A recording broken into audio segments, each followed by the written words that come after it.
അല്ല, അതൊരു നിയോഗമാണ്, അതൊരു വിധിയാണ്, നിയോഗമാണത്. അങ്ങനെ എത്തിപ്പെടേണ്ടവനാണ്, അദ്ദേഹത്തിൻ്റെ കൈകളിൽ എത്തിപ്പെടേണ്ടവനായിരുന്നു ഞാൻ. അല്ലെ, പെരുവഴിയമ്പലം പോലുള്ള സിനിമയിൽ അങ്ങനെ ഒരു ടിപ്പിക്കൽ ഒരു കഥാപാത്രം ആ രൂപത്തിൽ, അത് നമ്മുടെ ഡയറക്ടർ സിദ്ദിഖ് വരെ ഒരിക്കൽ ആ നോവൽ വായിച്ചിരുന്നു. മാതൃഭൂമിയിൽ വന്ന നോവലാണത്. മാതൃഭൂമിക്കത്ത് നോവലേറ്റാണ് പെരുവഴിയമ്പലം, 11-12 ലക്കം. അതിനകത്ത് ആ രൂപം സ്കെച്ച് കണ്ടിട്ട് സിദ്ദിഖ് ഡയറക്ടർ പറഞ്ഞിരുന്നു, നോവൽ വായിച്ച് ഇഷ്ടമായിട്ട് പറഞ്ഞു. അപ്പോഴാണ് ഈ സിനിമയാക്കുന്നു. അപ്പോൾ ആലോചിച്ചു, സിദ്ദിഖൊക്കെ മനസ്സിൽ ആലോചിച്ചെന്ന് പറഞ്ഞു, ഈ രൂപം ഇങ്ങനെ പറഞ്ഞതനുസരിച്ച് നോക്കുമ്പോൾ ഇങ്ങനത്തെ ഒരു ആളിനെ സിനിമയിൽ അങ്ങ് ആരെ കിട്ടും, ഇതാരായിരിക്കും കറക്റ്റ്, നിലവിലുള്ള ആരുമില്ല, അങ്ങനെയൊക്കെ കിട്ടിയാൽ കറക്റ്റായിട്ട് വരുമോ, വന്നാൽ അത് അങ്ങനെ ഒരു പടം കാരണം സിനിമയാക്കിയാൽ എങ്ങനെ ഉണ്ടാവും എന്നൊക്കെ. കാരണം ഇങ്ങനെയൊക്കെ ചിന്തകൾ, നമ്മുടെ അന്നത്തെ സിനിമയുടെ രീതി കുറച്ചൊക്കെ അങ്ങനെ ആയിരുന്നു. അങ്ങനെ നിൽക്കുമ്പോഴാണ് എന്നെ അതിനകത്ത് കിട്ടുന്നത്. എൻ്റെ ഇൻ്റർവ്യൂവിന് അപേക്ഷിച്ച് ഞാൻ അപ്ലൈ ചെയ്തൊക്കെ എൻ്റെ ആപ്ലിക്കേഷൻ ഫോമൊക്കെ വരുന്നതൊക്കെ അങ്ങനെയാണ്. അപ്പോൾ നോക്കിക്കഴിഞ്ഞപ്പോൾ ആ രൂപത്തിന് കൃത്യമായ ഒരാൾ, അത് അന്നും സിദ്ദിഖും ഒക്കെ പറഞ്ഞതുപോലെ ഈ ആളിനെയോടെ കണ്ടു കഴിഞ്ഞപ്പോൾ എന്നെ കണ്ട് ഇത് സ്കെച്ച് പോലും വരച്ചാണോ എന്നൊക്കെ തോന്നിപ്പോയെന്നൊക്കെ പിന്നെ അങ്ങനെ സിദ്ദിഖ് ഒരുപാട് പേര് പറഞ്ഞത്. അപ്പോൾ അത് ഞാൻ എൻ്റെ പറഞ്ഞു വന്ന ആ രൂപത്തിന് പറ്റിയ ഒരാൾ ഞാനായിരുന്നു. സിനിമയ്ക്ക് നമ്മുടെയൊക്കെ എൻ്റെ പോലും സങ്കല്പത്തിന് വിരുദ്ധമായിട്ടുള്ള രൂപമായിരുന്നു എൻ്റെ അത്. ഞാൻ സിനിമ കാണുന്ന അന്ന് ആക്ഷൻ പടങ്ങളും തമാശ പടങ്ങളൊക്കെയാണ് ഞാൻ ഇടിച്ചു പോയി കാണും തിയേറ്ററിൽ. എനിക്കതൊക്കെയാണ് ഇഷ്ടം. പുരാണ പടങ്ങൾ, അങ്ങനെ പടങ്ങൾ, സത്യൻ, നസീർ, മധു മുതലായ പ്രഗത്ഭന്മാരുടെ പടങ്ങളും അതൊക്കെ ഞാൻ പോയി സിനിമയിൽ പോയി കാണുക. അന്നത്തെ കമേഴ്ഷ്യൽ പടങ്ങൾ എന്ന് പറഞ്ഞാൽ ധാരാളം പടങ്ങൾ പോയി കണ്ട് ആസ്വദിക്കുന്നവനാണ് ഞാനന്ന്, പാട്ടുകാരനായിരുന്നെങ്കിലും. അപ്പോൾ എന്നെ തന്നെ ചോദിച്ചു, ഇപ്പം ഞാൻ ആപ്റ്റായിരുന്നു, എനിക്ക് അഭിനയമായിട്ടൊന്നൊരു ബന്ധവും എനിക്കില്ല. അപ്പോൾ അതാണ് നിയോഗം എന്ന് പറയുന്നത്. ഇതോരോ തല എഴുതി വെച്ചിട്ടുണ്ട്. അങ്ങനെ എന്നെ അപ്പം അങ്ങനെ ഒരാളെ സെലക്ട് ചെയ്യണമെങ്കിൽ ഇത് അതിൻ്റെ ശില്പിയെ, കഥാകൃത്തിനെ, ഡയറക്ടറെ നമ്മൾ എത്രത്തോളം വാഴ്ത്തിയാൽ പറ്റും. ഞാൻ എന്നെ എടുത്തുകൊണ്ടല്ല, ഇതിൽ കറക്റ്റ് ഒരാളിനെ എടുത്തുകൊണ്ട്. അങ്ങനെ ഓരോ കഥാപാത്രം നോക്കിക്കോളൂ. പത്മരാജൻ എന്ന് പറഞ്ഞ സംവിധായകൻ്റെ, കഥാകൃത്തിൻ്റെ ഓരോ കഥാപാത്രങ്ങളും, ഓരോ സിനിമകളും, ഓരോ പ്രമേയങ്ങളും വ്യത്യസ്തമായിരുന്നു. അതിനകത്തെല്ലാം അതിന് തക്കതായിട്ടുള്ള കൃത്യമാട്ടുകളെ ഇട്ടിരിക്കുന്നതല്ല. അതാണ്. അപ്പോൾ ഇതിനുള്ള ധൈര്യം, ഒരു സിനിമയിൽ ഇങ്ങനെ രൂപമുള്ള ഒരാളെ ഇട്ട് ഒരു പടത്തിൽ പേരുണ്ടാക്കുക, അതിനൊരു ചങ്കൂറ്റം കാണിക്കുക, ആ ചങ്കൂറ്റത്തെയാണ് ഞാൻ ഏറ്റവും. അപ്പോൾ അങ്ങനെയുള്ള ചില സംവിധായകർ നമുക്ക് ഇവിടെ വരണം, തിരക്കഥാകൃത്തികൾ വരണം. പക്ഷഭേദം കാണിക്കുന്ന തിരക്കഥാകൃത്തികളോ സംവിധായകരോ ബിസിനസ് മാത്രം നോക്കിക്കുന്ന ഒരു കലാകാര സിനിമയിൽ അത് അതെല്ലാം വേണം, ആവശ്യമാണ്. പക്ഷേ ഒരു വശം കുറച്ച് അവരവൻ്റേതായ നമ്മുടേതായ ഒരു ചങ്കൂറ്റം എന്ന് പറഞ്ഞ കാര്യങ്ങൾ അതൊരു കലാകാരനുണ്ടാവണം. അത് നമുക്ക് അങ്ങനെ കഴിവുള്ളവർക്ക് ധാരാളമുണ്ട്. അപ്പോൾ അതൊക്കെ സിനിമയ്ക്ക് നല്ലത് തന്നെയാണ്.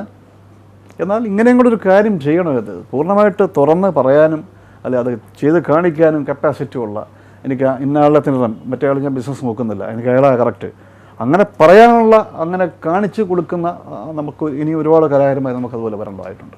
ഞാനത് നേരത്തെ പറയും, സാറ്റലൈറ്റിന് വേണ്ടിയുള്ള സിനിമകളാണ് പലരും നമ്മൾ പറഞ്ഞു കേൾക്കുന്ന, എല്ലാം സാറ്റലൈറ്റ് ഈ ഒരു സംസാരം നമ്മൾ കേൾക്കുന്നില്ല. നമുക്ക് പക്ഷേ അത് കാരണം എന്താ പറയുമോ, ഒരുപാട് പേര്, പക്ഷേ ഞാൻ ഉൾപ്പെടെയുള്ള ആൾക്കാരെ ഇതിനകത്തുനിന്ന് മാറ്റി നിർത്തുന്നുണ്ട്. എനിക്കത് പറയാൻ മടിയോ പ്രയാസങ്ങളൊന്നുമില്ല. ഇത്രയും വർഷം 10-35 വർഷത്തെ എക്സ്പീരിയൻസ് എനിക്കുണ്ട് സിനിമയിൽ. അത് പ്രത്യേകിച്ച് ചട്ടക്കൂടിൽ നിന്നുകൊണ്ട് അതിനകത്ത് ഉള്ള കുറേ ആൾക്കാർ മാത്രം എന്നുള്ള രീതിയിൽ നമ്മുടെ സിനിമയിലെ ഫിലിം മേക്കേഴ്സും പ്രൊഡ്യൂസേഴ്സും അങ്ങനെ കാണിച്ചാൽ അത് തെറ്റാണ്. അങ്ങനെ മാത്രം അത് പാടില്ല. മറ്റുള്ളവരെയും കൂടി അതിൻ്റെ ഒരു ഭാഗമാക്കണം. അത് അവർക്ക് ഒരു നിർമ്മാതാവിന് സംവിധാനം കഴിയുള്ളൂ ചെയ്യാൻ. കാരണം അതിൽ മറ്റുള്ളവരുടെ ജോലി മുടങ്ങുക, അവരുടെ അന്നം മുടങ്ങുകയാണ് ചെയ്യുന്നത്. അപ്പോൾ അവർക്കൊന്നും സ്ഥാനമില്ലേ. സാറ്റലൈറ്റ് വേണം. അത് സിനിമയ്ക്ക് കാശ് കിട്ടാൻ പ്രൊഡ്യൂസർക്ക് നിർമ്മിച്ചു കഴിഞ്ഞാൽ അവർക്ക് കാശ് കിട്ടണം. അതില്ല, ഒരു പ്രൊഡ്യൂസറിലെ ഒരിക്കലും ഒരു നടനോ സംവിധാനം മറ്റ് സിനിമയിൽ ആരും ഉണ്ടാവില്ല. കാശ് മുടക്കുന്ന ഒരാൾ തന്നെ വേണം. അങ്ങനെ ഒരാളെ മനസ്സുണ്ടെങ്കിൽ മാത്രമേ ഇതിനകത്ത് മറ്റുള്ളവർക്ക് ജീവിക്കാനും നിലനിൽക്കാനും സാധിക്കുകയുള്ളൂ. പക്ഷേ ഇങ്ങനെയും കൂടി ഒരു കാര്യം കൂടെ അവർ ഓർക്കണം, അങ്ങനെയും കൂടി സൈഡിൽ ഒരു നന്മ ചെയ്യണം എന്ന് എനിക്ക് അങ്ങനത്തെ അഭിപ്രായമുണ്ട് അതിനകത്ത്. എനിക്ക് അത് ഇത്ര വർഷത്തിൽ ഞാൻ ഇടയ്ക്ക് കുറേ കാലം സിനിമയിൽ നിന്ന് മാറി നിൽക്കുകയായിരുന്നു. ഞാൻ മാറി നിൽക്കുകയോ എന്നെ മാറ്റി നിർത്തിയോ എന്ത് വേണേൽ ഊഹിക്കാം. പക്ഷേ ഹരിഹരൻ നായർ എന്ന് പറഞ്ഞാൽ ഹരിഹരൻ നായർ എന്ന് പറഞ്ഞ സിനിമയാണ് എനിക്കൊരു ലിഫ്റ്റ് ഉണ്ടായത്, ബ്രേക്ക് ഉണ്ടായത്. ആ സിനിമയാണ് ഞാൻ അതിന് ഒരു വർഷം 1.5 വർഷം മുമ്പ് സിനിമയിലേക്ക് വീണ്ടും ഞാൻ എൻട്രി ചെയ്തു. അത് എൻട്രി ചെയ്തത് നഗരം എന്നൊരു സിനിമയാണ്. നഗരം MN നിഷാദ് സംവിധാനം നഗരമാണ് എന്നോട്. അപ്പം ഞാൻ ഇടക്കാലത്ത് കുറച്ച് TV പ്രോഗ്രാംസും സീരിയലും ഇടയ്ക്ക് കുറച്ച് കാലം ഞാൻ ചെയ്തുകൊണ്ടിരുന്നു. അപ്പം നിഷാദൊക്കെ MN നിഷാദ് ഒരിക്കൽ ഒരു ഫംഗ്ഷൻ വെച്ച് പറഞ്ഞു, അശോകൻ മലയാള സിനിമയിൽ തിരിച്ചു വരേണ്ട സമയമായി എന്ന് പറഞ്ഞു. നിങ്ങളെന്താണ് മാറി നിൽക്കുന്നത്, നിങ്ങളൊക്കെ വേണം സിനിമയിൽ എന്നതിനോട് കായംകുളത്തൊരു ഫംഗ്ഷൻ വെച്ച് പറയുകയാണ്. ഞാൻ പറഞ്ഞു മാറി നിൽക്കുന്നില്ല, നിങ്ങൾ നല്ല വേഷം തരൂ സിനിമയിൽ. എൻ്റെ ജോലി സിനിമയിൽ നിന്നല്ലേ ഞാൻ വന്നത്, സീരിയലും TV ഒക്കെ രണ്ടാമതാണ്. ഞാൻ പറഞ്ഞു ഞാൻ മാർച്ചിൽ പടം ചെയ്യാം, നിങ്ങളതിനകത്തുണ്ട് പറയുകയാണ്. അങ്ങനെയാണ് നഗരം എന്നൊരു സിനിമ, ആ സമയത്ത് മാർച്ചിൽ മറ്റോ ഷൂട്ട് ചെയ്യാം. നഗരം എന്നൊരു സിനിമ രണ്ടാമത് എടുത്തു. ആ നഗരം എന്നുള്ള പേരും ഞാൻ സജസ്റ്റ് ചെയ്തു സിനിമയുടെ. അപ്പം ഈ സിനിമയ്ക്കകത്ത് അങ്ങനെയാണ് ഒരു പൊളിറ്റീഷ്യനായിട്ട് ഒരു ക്യാരക്ടർ അവതരിച്ചു. ആ സമയത്ത് പിന്നെ ചെയ്ത പടങ്ങളാണ് ഒരു ഗോപാലകൃഷ്ണൻ, 4 പെണ്ണുങ്ങൾ, ഹലോ, പിന്നെ ഹലോ ഗസ്റ്റ് അപ്പിയറൻസ് ആണ്. പക്ഷേ ആ സീനിൽ നല്ലതായിട്ടൊരു പേരുണ്ടാക്കി, എനിക്ക് ഗുണം കിട്ടിയൊരു ഇതാണ്. അങ്ങനെ റോമിയോ, ഇത് റാഫിക് മക്കാട്ടിൻ്റെ, രാജസേൻ സംവിധാനം ചെയ്തു. ഇങ്ങനെ കുറച്ച് പടങ്ങൾ, തനിയെ ബാബു തിരുവല്ലയുടെ തനിയെ, ഇങ്ങനെ സ്വർണം, അങ്ങനെ കുറേ പടങ്ങൾ പിന്നെ ഞാൻ ചെയ്തു. അങ്ങനെ വീണ്ടും സിനിമയൊക്കെ ഞാൻ എൻ്റർ ചെയ്തു തുടങ്ങി. അപ്പോഴാണ് ടു ഹരിഹർ നഗർ എന്നൊരു സിനിമ വീണ്ടും എൻ്റെ സെക്കൻഡ് പാർട്ട് ആയിട്ട് ടു ഹരിഹർ നഗർ എടുക്കുന്നു എന്ന് കാര്യങ്ങളും എന്നെ ഇൻഫോം ചെയ്യുന്നതും എൻ്റെ ഫോട്ടോഷൂട്ട് മറ്റു കാര്യങ്ങളൊക്കെ ആയി. അതൊരു ഭയങ്കരമായൊരു ന്യൂസായിരുന്നു അത്.